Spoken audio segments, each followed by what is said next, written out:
दोस्तों नमस्कार, मैं हूं सुनील और आप देख रहे हैं महतो हिंदी कथा। आज की कहानी है उपमन्यु की शिव भक्ति। शिव भक्त उपमन्यु वेद तत्व के ज्ञाता महर्षि व्याघपाद के बड़े पुत्र थे।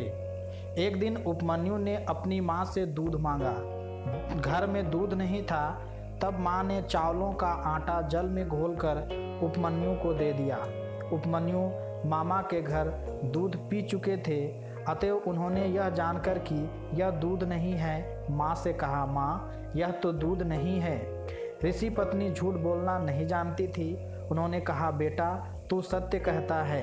नदी किनारे वनों और पहाड़ों की गुफाओं में जीवन बिताने वाले हम तपस्वी मनुष्यों के यहाँ दूध कहाँ से मिल सकता है। हमारे तो सर्वस्व श्री शिव जी महाराज हैं। तू यदि दूध चाहता है तो उन जगन्नाथ श्री शिव जी को प्रसन्न कर, वे प्रसन्न होकर तुझे दूध भात देंगे। माता की बात सुनकर बालक उपमन्यु ने पूछा, माँ भगवान श्री शिव जी कौन हैं, कहाँ रहते हैं, उनका कैसा रूप है, मुझे वे किस प्रकार मिलेंगे और उन्हें प्रश्न करने का क्या उपाय है। बालक के सरल वचनों को सुनकर स्नेहवश माता की आंखों में आंसू भर आए। माता ने उसे शिव तत्व बतलाया और कहा, तू उनका भक्त बन, उनमें मन लगा, उनमें विश्वास रख, उन्हीं का भजन कर, उन्हीं को नमस्कार कर। ऐसा करने से वे तेरा निश्चय ही कल्याण करेंगे। उनको प्रश्न करने का महामंत्र ओम नमः शिवाय है। बालक उपमन्यु शिव को प्राप्त करने का दृढ़ संकल्प करके घर से निकल पड़े। वन में जाकर प्रतिदिन ओम नमः शिवाय मंत्र के द्वारा वन के पत्र पुष्पों से भगवान शिव जी की पूजा करते और शेष समय मंत्र जप करते हुए कठोर तप करने लगे। वन में अकेले रहने वाले तपस्वी उपमन्यु को पिशाचों ने बहुत सताया, परंतु उपमन्यु के मन में ना तो भय हुआ और ना विघ्न करने वालों के प्रति क्रोध भी आया। वे उच्च स्वर में ओम नमः शिवाय मंत्र का कीर्तन करने लगे। इस पवित्र मंत्र के सुनने से मरीचि के श्राप से पिशाच योनि को प्राप्त हुए। उपमन्यु के तप में विघ्न करने वाले वे मुनि पिशाच योनि से छूटकर पुनः मुनि देह को प्राप्त होकर कृतज्ञता के साथ उपमन्यु की सेवा करने लगे।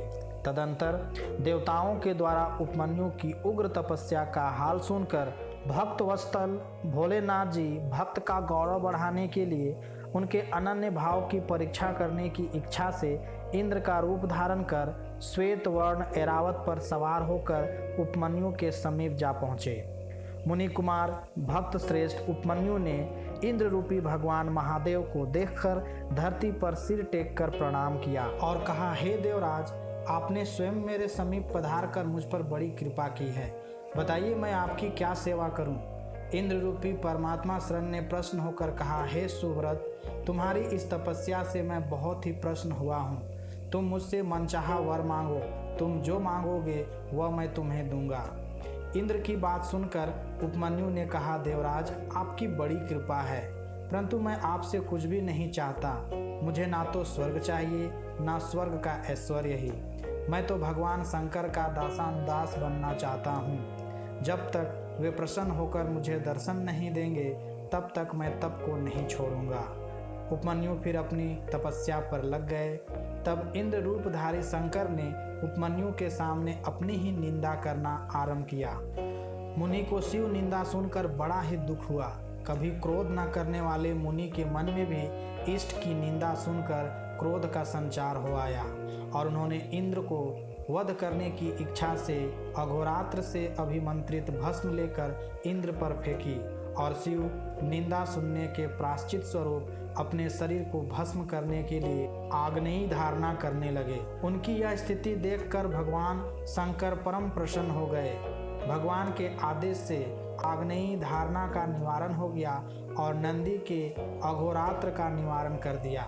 इतने ही में उपमन्यु ने चकित होकर देखा कि ऐरावत हाथी ने चंद्रमा के समान सफ़ेद कांति वाले बैल का रूप धारण कर लिया है और इंद्र के स्थान पर भगवान शिव अपने दिव्य रूप में जगजननी उमा के साथ उस पर विराजमान हैं। ऐसे देव मुनि वंदित भगवान शंकर को माता उमा सहित दर्शन प्राप्त कर उपमन्यु के हर्ष का पार न रहा। उपमन्यु गदगद कंठ से प्रार्थना करने लगे।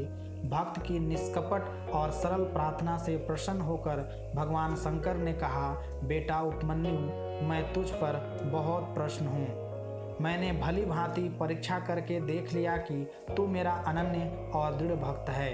बता तू क्या चाहता है। यह याद रख कि तेरे लिए मुझको कुछ भी अदेय नहीं है। भगवान शंकर के स्नेह भरे वचनों को सुनकर उपमन्यु के आनंद की सीमा न रही। उनके नेत्रों से आनंद के आंसुओं की धारा बहने लगी। वह गदगद स्वर में बोले, हे नाथ, आज मुझे क्या मिलना बाकी रह गया। मेरा यह जन्म सदा के लिए सफल हो गया। देवता भी जिनको प्रत्यक्ष नहीं देख सकते, वे देवादिदेव आज कृपया करके मेरे सामने विराजमान हैं। इससे अधिक मुझे और क्या चाहिए। इस पर भी आप यदि देना ही चाहते हैं तो यही दीजिए कि आपके श्री चरणों में मेरी अविचल और अनन्य भक्ति सदा बनी रहे। भगवान चंद्रशेखर ने उपमन्यु का मस्तक चूमकर उन्हें देवी के हाथों में सौंप दिया। देवी जी ने भी अत्यंत स्नेह से उनके मस्तक पर हाथ रखकर उन्हें अविनाशी कुमार पद प्रदान किया। तदंतर भगवान शिव जी ने कहा कि हे बेटा, तू आज अजर अमर तेजस्वी यशस्वी और दिव्य ज्ञान युक्त हो गया। तेरे सारे दुखों का सदा के लिए नाश हो गया। तू मेरा अनन्य भक्त है। यह दूध माता की खीर ले। यह कहकर शिव जी अंतर ध्यान हो गए। धन्यवाद।